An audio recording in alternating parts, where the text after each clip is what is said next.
आचार्य चतुरसेन शास्त्री जी के उपन्यास गोली से अध्याय राजमहल में।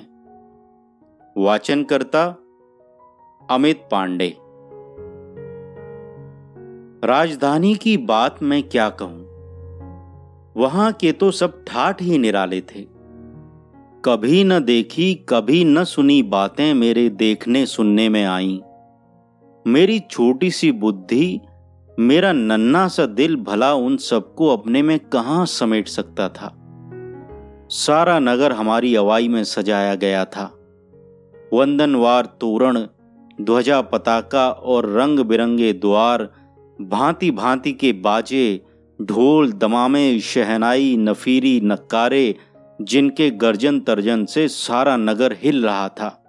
लंबे लंबे बाजारों में दूर तक कतार बांधे बंदूकधारी सेना की पंक्ति, जिनके पीछे खड़े हजारों आबाल वृद्ध नर नारी, तुमुल हर्षनाद, गगनभेदी जय ध्वनि। घरों की अटारियों पर से नगर बधूटियां झांक रही थीं। रंग बिरंगी उनकी पोशाकें इंद्रधनुष सी लग रही थीं। ठौर ठौर पर मंगलगान हो रहे थे। बड़ा लंबा जुलूस था। आगे ऊंटों पर धौंसा बजता जाता था। उसके पीछे हाथी पर राज्य का झंडा था। झंडे के पीछे घुड़सवार टुकड़ी और उसके बाद कुंवरानी की कारचोबी की पालकी और हमारी डोलियां, जिन सब पर पीले पर्दे पड़े थे, और उनके पीछे हाथियों पर दहेज की सामग्री, जिसका तांता दूर तक बंधा चला गया था। सोने चांदी के असाबल्लम लिए सैकड़ों चाकर, खवास और प्यादे भड़कीली पोशाकें पहने आगे पीछे चल रहे थे।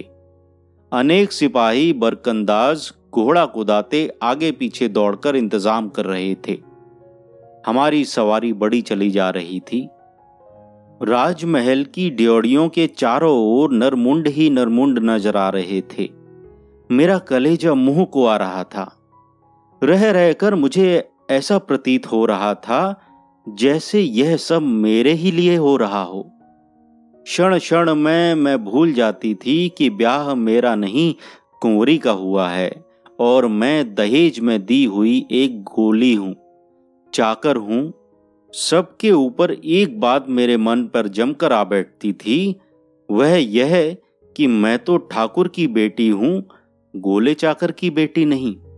और मेरी मां रानी न सही, पड़दायत तो सरकार की है। अतः मेरी इज्जत कुछ कम नहीं। हाय रे इज्जत। ड्योढ़ियों में सवारी घुसी। राज्य के सब बड़े बड़े कारोबारी, दीवान, अफसर और सरदार दरबारी उन ड्योढ़ियों पर हमारी अगवानी के लिए हाजिर थे। हाथी, घोड़े और भीड़ भाड़ पीछे रहती गई और हमारी सवारी एक के बाद दूसरे द्वारों को पार करती हुई राजमहल में घुस गई। ढोल दमामे भी सब पीछे रह गए। जब एक बड़े महल के प्रशस्त आंगन में हमारी सवारियां उतारी गईं, चारों ओर कनाते खड़ी करके पर्दा किया गया था। सारा महल मकराने के संगमरमर का था। फर्श पर मक्खी के भी पांव रपटते थे। जब मैंने सीढ़ियों पर डोली से निकलकर कदम रखा, तब मैं आपे में न थी। मैं नहीं जानती थी कि कुंवरी कहां गई और मेरी साथिन दूसरी गोलियां किधर गईं।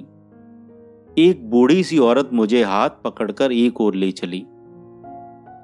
चारों ओर से मैं कपड़ों से लिपटी हुई, चूंगट से घिरी हुई उस औरत के पीछे चली।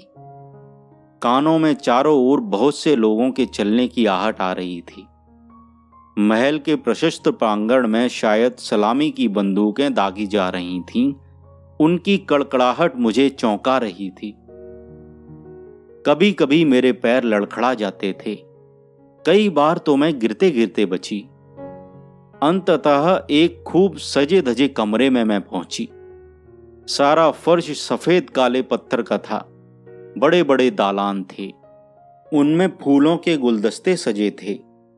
कद्दे आदम 2 शीशे लगे थे। दीवारों पर सनहरी और रंगीन नगों की पच्चीकारी हो रही थी।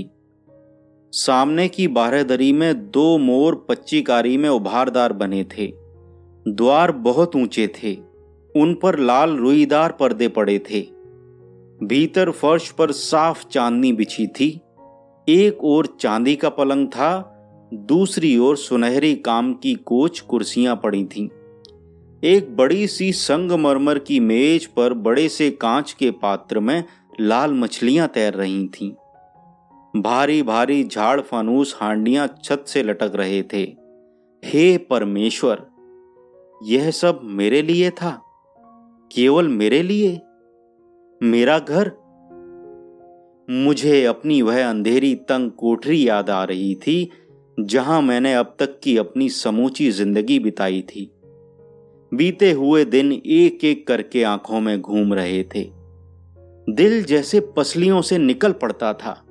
मैं पागल की भांति कभी इधर उधर ऊपर नीचे देखती थी, कभी सोचती थी, कुंवरानी कहाँ है, मेरी और साथी संगिने कहाँ हैं, अब आगे क्या होगा। मेरे लिए सब कुछ नया था, सब कुछ अनहोना था, सब कुछ मेरी मूढ़ बुद्धि से बाहर था।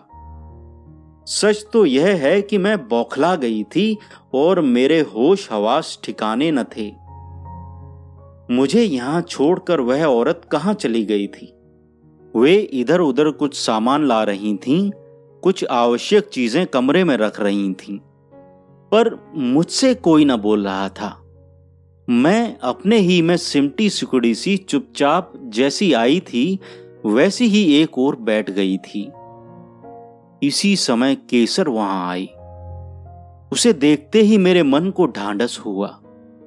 वह वैसी ही शांत, तत्पर और सक्रिय थी जैसे यहां वह पहले भी रह गई हो। उसने कहा, कपड़े बदल लो, हाथ मुंह धो लो, कलेवा आ रहा है। कलेवा करके नहाना, तब श्री जी के दर्शन को चलना होगा। उसने मेरे उस बड़े संदूक का ताला खोला। कितना भद्दा लग रहा था मुझे वहां वह मेरा संदूक, और उसमें रखी हुई वे सब चीजें जो मैं कभी बड़े चाव और यत्न से देखती रखती थी, आज मुझे कितनी तुच्छ और भद्दी लग रही थीं। कपड़े बदलकर मैंने कुछ खाया, फिर स्नान करने गई। गुसल खाना मेरी उस कोठरी से भी बड़ा था। उसमें फवारा, शावर बाथ, टब, तौलिए, साबुन, शैम्पू, कंघी, ब्रश, तेल, फुलेल, पाउडर और न जाने क्या क्या सजा था। सफेद दूध सा टाइल का वहां फर्श था। मेरे बाप दादों ने भी कभी ये सब चीजें न देखी थीं, न काम में ली थीं। चीनी के टब में पानी भरा था। बड़ी देर तक मैं मूड बनी यह सब देखती रही। फिर मैं सब लाज संकोच छोड़ कपड़े एक ओर फेंक टब में घुस गई। फवारा मैंने खोल दिया और निर्द्वंद होकर हंसिनी की भांति जल में किलोल करने लगी। उत्साह से मैं भर गई और आनंद के सागर में सराबोर हो गई। बड़ी देर तक मैं उस श्वेत विशाल टब में स्वच्छ शीतल जल में मछली की भांति खेलती रही। फवारे की धार शत सहस्र कणों में बिखर कर मेरे वक्ष पर, पीठ पर आघात कर रही थी। वह कितनी प्रिय और सुखद सी प्रतीत हो रही थी। खुली हुई मेरी सघन केश राशि जल में तैर रही थी। मेरी 3 दिन की यात्रा की थकान न जाने कहां विलीन हो रही थी। कभी कभी ध्यान आता था, क्या यह स्वप्न तो नहीं है? परंतु नहीं, अब यह मेरे जीवन का नित्य का भोग उपस्थित था। बहुत देर तक मैं जल विहार करती रही। अंततः मैंने साबुन से शरीर को और सिर को खूब धोया। उपस्थित वस्तुओं में से जिसका भी मैं इस्तेमाल कर सकती थी इस्तेमाल किया, और जब मैं बाहर आई, केसर प्रतीक्षा कर रही थी। उसने संतोष की नजर से मुझे देखा। मैंने चुपचाप पोशाक बदली। अन्नदाता ने जो मुझे बख्शा था उसे ही आज मैंने धारण किया। केसर ने बिल्कुल नए ढंग से मेरे बाल बांध दिए। फिर कहा, चलो अब श्री जी के दर्शन करने, फिर कुंवरानी के महल में हाजिर होना होगा। और मैं यत्र चलित सी केसर के पीछे चल दी। केसर ही उस भंवर में मेरी नाव की खिवैया थी। आचार्य चतुरसेन शास्त्री जी के उपन्यास गोली से अध्याय राजमहल में। वाचनकर्ता अमित पांडे।